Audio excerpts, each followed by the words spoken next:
반갑습니다. 고난주간 4일차 됩니다. 지금 저희가 마태복음 말씀을 같이 좀 생각해 보고 있는데요. 예수님께서 겟세마네 기도 이후에 사람들에게 잡히시고 이제 신문 당하시고 오늘 말씀에도 이제 총독 빌라도 총독 앞에 서게 되는 그 모든 과정이 한마디로 말하면 바로 이 불공정, 불의의 과정이라고 그렇게 볼 수 있습니다. 요즘 사회가 참 이 공정에 관한 이슈가 굉장히 큰 화두가 됐는데요. 사람들은 이 불공정하다, 그리고 부당하다, 내가 어떤 부당한 대우를 당하고 있다, 이 부분을 견디지 못하는 것 같습니다. 그리고 그것이 어쩌면 당연한 거고요. 그래서 정의에 관한 그런 열망, 정의에 대한 그런 목마름이 굉장히 많은 것 같습니다. 그런 의미에서 보면 이 예수님께서 당하신 이 십자가의 고난은 불공정 중에 불공정이고 참 불의한 것이다, 이렇게 말씀을 드릴 수 있습니다. 예수님께서 먼저 이 유대인들의 지도자들한테 먼저 잡히셔서 그들에게 신문을 당하시는 모습이 26장 그 마지막 부분에 나와 있는데요. 예수님께서 이 유대인의 지도자들한테 신문을 당하시는 것 자체도 이 공정한 재판, 공정한 심판이라고 그렇게 말할 수 없습니다. 그들은 이미 예수님이 이제 사형에 해당되는, 예수님을 죽여야 되겠다는 그런 결론을 먼저 마련해 두고 거기에 맞는 증거나 이런 것들을 조작하는 그런 모습을 우리가 볼 수 있거든요. 어떤 분이 이 사법 살인이다, 이런 표현을 쓰셨는데요. 마치 이 재판을 통해서 이 사람에게 공정한 그런 판단을 내리는 것이 아니라 이미 다 결론을 내려놓고 그 사람을 거기에 맞게 이제 몰아가게 되는, 예수님은 그들에게 눈의 가시였기 때문에 예수님을 죽이기 위해서는 이런 과정들을 거칠 수밖에 없었다는 것입니다.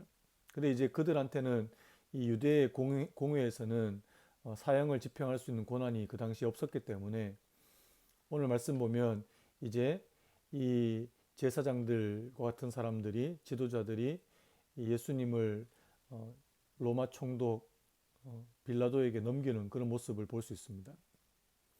오늘 이 빌라도 앞에 선 예수님도 마찬가지죠.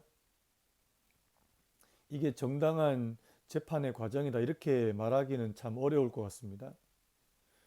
이 빌라도라고 하는 이 사람 자체도 이 예수님에 대해서 어떤 공정한 심판, 재판, 뭐 이런 정의를 실현하겠다, 이런 그런 마음은 거의 없는 것 같고요.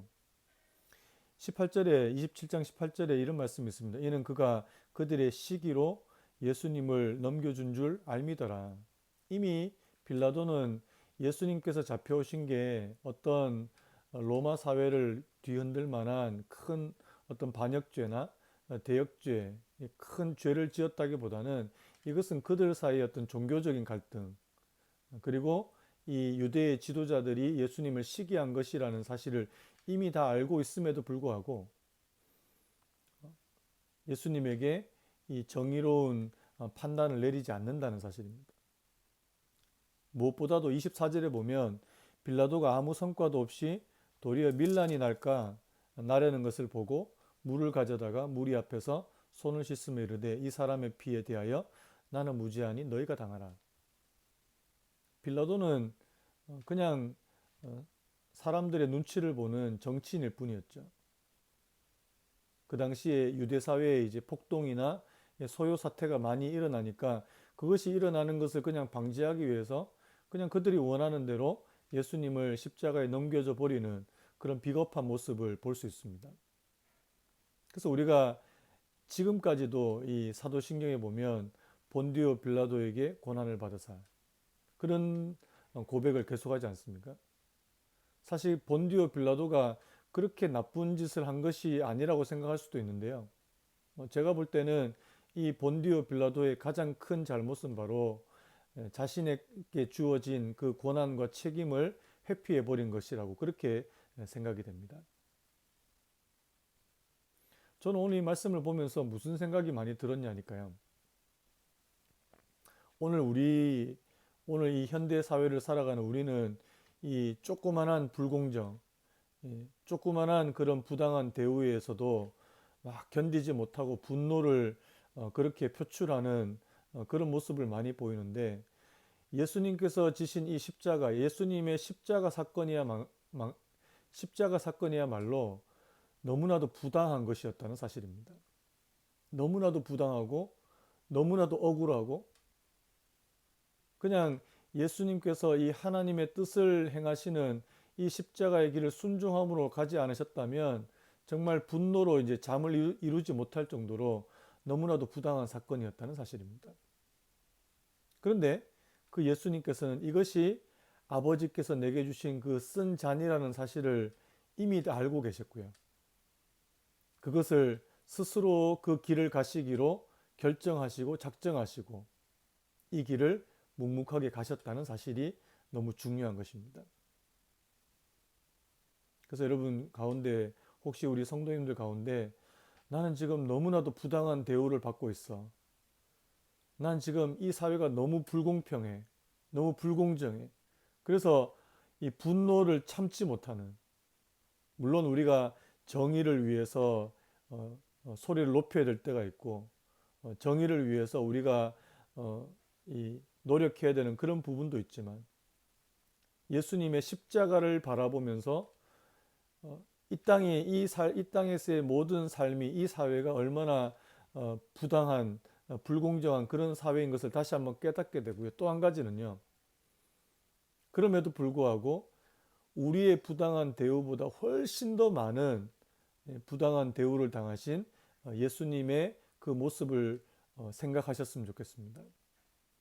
그 히브리서에 어떤 말씀이 있냐니까, 우리에게 있는 제사장, 영원한 대제사장은 우리의 연약함을 동정하지 못하실 뿐이 아니요, 예수님께서 우리의 모든 아픔과 연약함과 상처와 고통을 아시는 이유는 그분이 몸소 그것을 다 체험하셨기 때문이라고 그렇게 말씀한다는 사실입니다. 예수님께서 당하신 모든 어려움, 우리 인간이 당할 수 있는 모든 아픔은 이 압축적으로 이 십자가 사건에서 거의 다 당하셨다고 보시면 됩니다. 자신의 제자인 가룟 유다에게 배신을 당하기도 하셨고요. 자기가 너무나도 사랑했던 제자들이 예수님을 다 떠나고 버림을 당하기도 하셨고, 오늘 이 재판 과정에서 볼 수 있는 것처럼 너무나도 부당한 그런 재판 과정 가운데 그렇게 처하기도 하셨고요. 나중에는 하늘에 계신 아버지께로부터 버림을 당하시는 그런 많은 고통과 아픔을 예수님께서 이 십자가 앞에서 당하셨다는 사실입니다. 그래서 예수님은 우리의 아픔을 너무나도 잘 아시는 분이시다, 우리의 이 고통을 모르시는 분이 아니시다, 이렇게 말씀하고 있는 것입니다. 그래서 여러분들 가운데 행여나 마음속에 예수님이 내 마음은 모르실 거야, 예수님은 내 고통에 대해서는 이해하지 못하실 거야, 그렇지 않다는 사실을 꼭 기억하셨으면 좋겠습니다. 예수님은 저희들의 모든 아픔을 다 알고 계신다는 사실을 오늘 꼭 기억하셨으면 좋겠고요. 그래서 예수님의 십자가를 바라보는 그런 믿음, 내 아픔과 내 고통과 내 상처를 가지고 예수님의 십자가 앞으로 나아가는 것이 그 무엇보다도 중요하다는 사실입니다. 오늘 아침에 여러분들이 정말 이 말씀을 다시 한번 좀 꼼꼼히 읽어보시고요. 내 아픔 가운데 정말 예수님의 십자가 앞으로 가지고 나와야 될 것이 무엇인지 한번 깊이 생각하고 묵상하시는 그런 시간이 됐으면 좋겠습니다. 감사합니다.